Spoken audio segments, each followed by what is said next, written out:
Ярилцах цаг эхэлж байна үзэгчдээ. Энэ удаагийн дугаард цагдаа ерөнхий газрын гэр чохирогчийг хамгаалах хэлцээс гэр чохирогчийг хамгаалах талаар ярилцахаар зочин ирсэн байна. Танд энэ өдрийн мэндийг хүргэе. Танд ч гэсэн өдрийн мэндийг хүргэе. За гэр чохирогчийг хамгаалах тослолцоо үзүүл хүнсний хөтөлбөрийн талаар та дэлгэрэнгүй мэдээлэл өгнө үү? За 2015 оны 346 дугаар тогтоолоор засгийн газрын тогтоолоор гэр чохирогчийг хамгаалах тослолцоо үзүүл хүнсний хөтөлбөрийг баталсан байдаг. За уг үндэсний хөтөлбөрийг 3 үе шаттайгаар 2016-аас 2024 оны хооронд хэрэгжүүлэхээр баталсан. За энэ хөтөлбөрийг батлагдах болсон шалтгаан гэх юм бол гэр чохирогчийг хамгаалах үйл ажиллагаа маань өөр 2013 онд хуулийн гэр чохирогчийг хамгаалах хууль батлагдаж 2014 оны 1 сарын 1-ээс хэрэгжиж эхэлсэнтэй холбоотойгоор за шинэ тутам үүсэн бий болсон энэ харилцааг богино хугацаанд өөрийн улстай нутагшуулах үйл ажиллагаа бааз хөрөнгөнд бэхжүүлэх зорилготойгоор батлагдсан байдаг. За энэ хөтөлбөрийг хэрэгжүүлэх үндсэн чиглэлийг бол цагдаагийн байгууллага хариуцсан хэрэгжүүлж байгаа ба за жил болгон цагдаагийн байгууллагын хэмжээнд гэр чохирогчийг хамгаалах туслалцаа үзүүлэх үндэсний хөтөлбөрийг хэрэгжүүлэх үйл ажиллагааны төлөвлөгөөг дотоод зохион байгуулалтаараа баталгаажуулж үүнийхээ хэрэгжилтийг хангахаар зохион байгуулсан. За хөтөлбөр нь бол 6 зорилтын өрөөнд 35 ажил арга хэмжээг хэрэгжүүлэхээр төлөвлөсөн байдаг.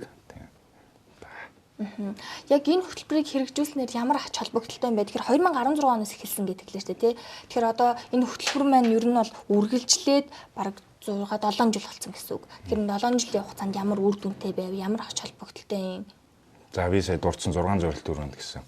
За хууль батлагдсан. За хуулийг батлагдаад хэрэгжүүлэх арга ажиллагаа гэдэг юм уу?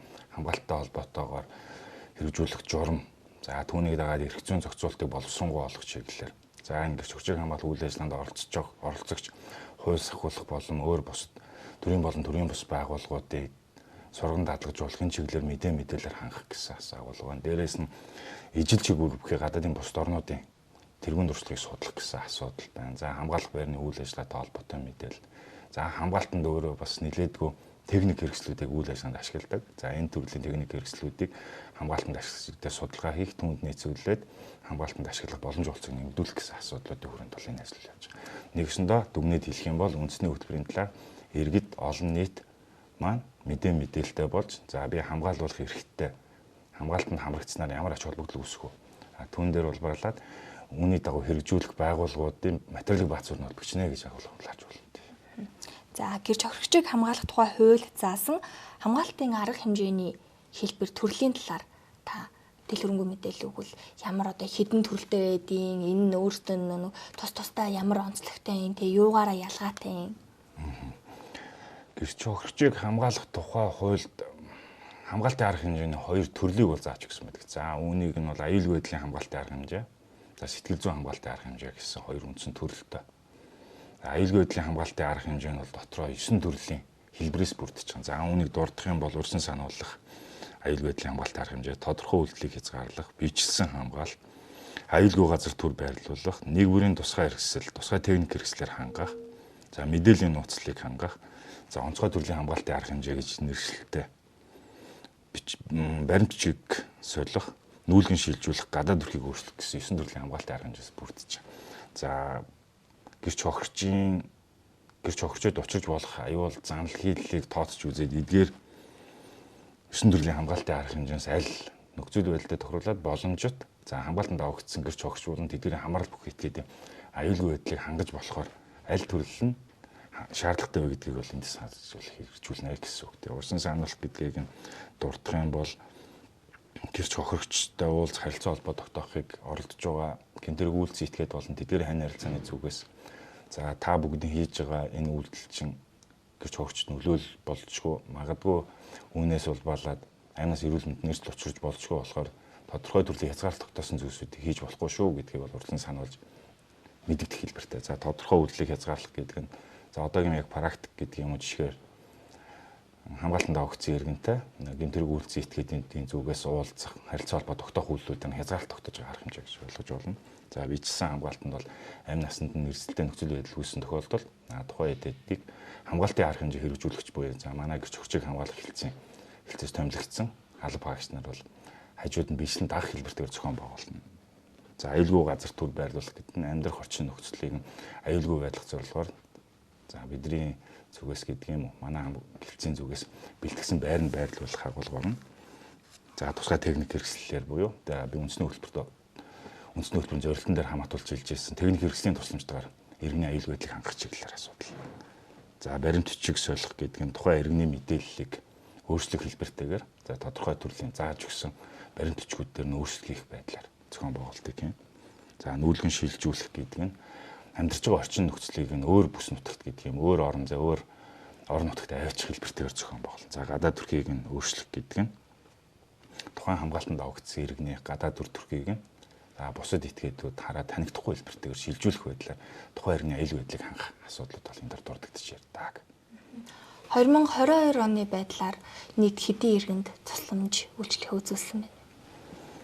2016 оноос хойших мэдээлэл тоо мэдээллүүдээс давч дуртахад 2016 онд 42, 2017 онд 36, 2018 онд 65, 2019 онд 134, 2020 онд 101, 2021 онд 237, 2022 онд 261, за 2023 оны эхний ахчлалын байдлаар 86 иргэн буюу за өнгөрсөн 16 оноос хойших нийт хугацаанд бол 962 иргэний аюулгүй байдлыг хангасан юм тоо мэдээлэлтэй. Тоо мэдээлэл дүн шинжилгээгүүд үзэхээр жил ирэх тутамд хамгаалтанд давж байгаа иргэдийн тоо за хэрэгжүүлсэн хамгаалтын арга хэмжээний тоо мэдээлэлүүд бол өсөж байгаа.